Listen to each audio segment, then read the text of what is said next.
मित्रों, संसार के प्रत्येक धर्म एवं संप्रदाय में साधना के द्वारा सिद्धि प्राप्त करने का विधान है।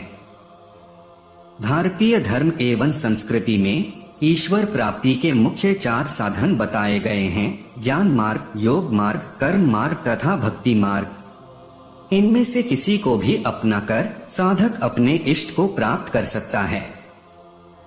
इसी तरह अनेक प्रकार की सिद्धियां प्राप्त करने के लिए यंत्र, मंत्र एवं तंत्र का भी विधान है। इन्हें अपनाकर साधक सिद्धि प्राप्त करता है। तिब्बत में भी एक विशिष्ट योग साधना है जिसका नाम है लुंगगोम। लुंगगोम तिब्बत की असामान्य गति एवं आकाश में उड़ने का एक विशिष्ट साधन है। सच पूछा जाए तो यह भारतीय प्राणायाम की तरह ही एक विशिष्ट पद्धति है। इस साधना में भिन्न भिन्न प्रकार की सिद्धियां हैं। इसको मन की एकाग्रता के साथ संयुक्त किया जाता है। इसके द्वारा साधक सैकड़ों हजारों किलोमीटर की दूरी कम समय में ही तय कर लेता है। हालांकि अब यह प्रक्रिया तिब्बत में भी विलुप्ति के कगार पर है, लेकिन पहले यह प्रक्रिया वहां बहुत ही अधिक प्रचलित थी। कहा जाता है कि 11वीं शताब्दी के संत कवि मिलारेस्पा के लामा गुरु स्वयं मिलारेस्पा तथा गुरु भाई त्रपा आकाश में घोड़े से भी अधिक तीव्र गति से उड़ा करते थे।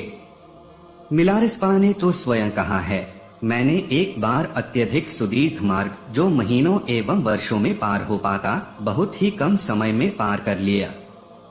अलेक्जेंड्रा डेविड नील ने इस प्रकार के 3 लुंगगोम साधकों को आकाश में उड़ते हुए देखा था। लुंगगोम की साधना में शरीर की सहन शक्ति की अत्यधिक वृद्धि का अभ्यास किया जाता है।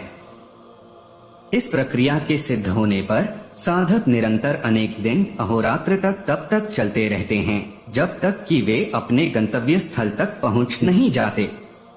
संग प्रांत का शालू गोम्पा इस साधना प्रशिक्षण का प्रमुख केंद्र रहा है। इसके अतिरिक्त इसके अनेक केंद्र रहे हैं। कई योगियों के अनुसार भारतीय योग शास्त्र में भी इस साधना की झलक मिलती है। इसके अनुसार शरीर में भूतत्व एवं जल तत्व की मात्रा घटाकर अग्नि एवं वायु तत्व की अत्यधिक वृद्धि की जाती है। फलस्वरूप शरीर अत्यंत हल्का हो जाता है। शरीर हल्का हो जाने के कारण साधक आकाश में सैकड़ों हजारों किलोमीटर प्रति घंटे की रफ्तार से गमन कर सकता है। मित्रों, इस साधन प्रक्रिया में किसी अनुभवी गुरु के निर्देशानुसार शिष्य को प्राणायाम का अभ्यास करना पड़ता है। इसके साधक को दौड़ने का भी अभ्यास करना पड़ता है।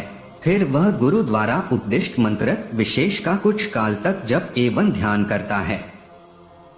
आकाश गमन के समय इसी मंत्र का साधक को जप करना पड़ता है, लेकिन यहाँ ध्यान देने की विशेष बात यह है कि इस तारतम्य में प्रत्येक पद मंत्र एवं प्राणायाम के संपर पढ़ना चाहिए। साधक को अपनी दृष्टि गंतव्य स्थान पर केंद्रित रखनी पड़ती है। साधारणतः गुरु अपने शिष्य को किसी आकाश के तारे पर अपनी दृष्टि केंद्रित रखकर यात्रा करने का उपदेश देते हैं। एक लंबे अभ्यास के बाद प्रगाढ़ सुषुप्ति एवं योग निद्रा में सिद्धि प्राप्त कर लेने पर तारे के अस्त हो जाने पर साधक की आंखें उस तारे में ही केंद्रित रहते हैं और उसका ध्यान प्रवाह भंग नहीं हो पाता है।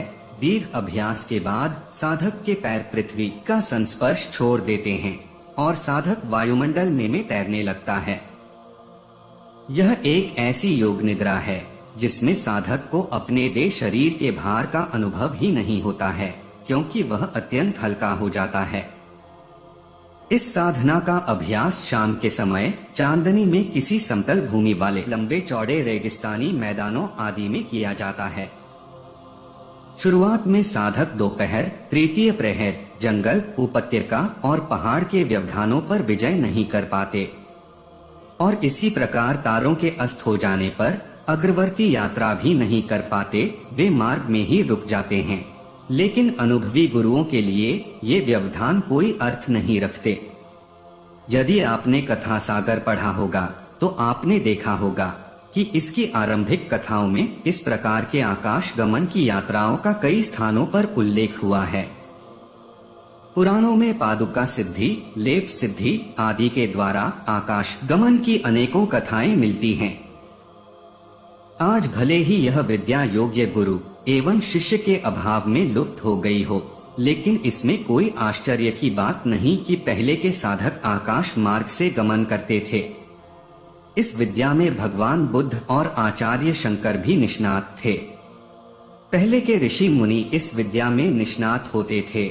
नारद तो सदैव आकाश मार्ग से ही, वह भी मन की गति से गमन करते थे। रावण भी इस विद्या में निष्णात था। उसने अपने गुप्तचरों को आकाश मार्ग से ही भेजा था। विभीषण भी इस विद्या में माहिर थे। वे अपने मंत्रियों के साथ राम के पास आकाश मार्ग से ही आए थे। भगवान वेदव्यास भी आकाश मार्ग द्वारा जब जहाँ चाहते थे वहाँ उपस्थित हो जाते थे। यह भी कहा जाता है कि वनवास के दौरान अर्जुन अपने पिता इंद्र के स्वर्गलोक में आकाश मार्ग से ही गए थे। बाली भी इस विद्या का ज्ञाता था। यह विद्या सनातन संस्कृति का एक अभिन्न अंग रहा है, लेकिन यह विद्या धीरे धीरे लुप्त होती गई। लेकिन आज भी सही गुरु और सही दिशा में यह साधना की जाए तो यह संभव है।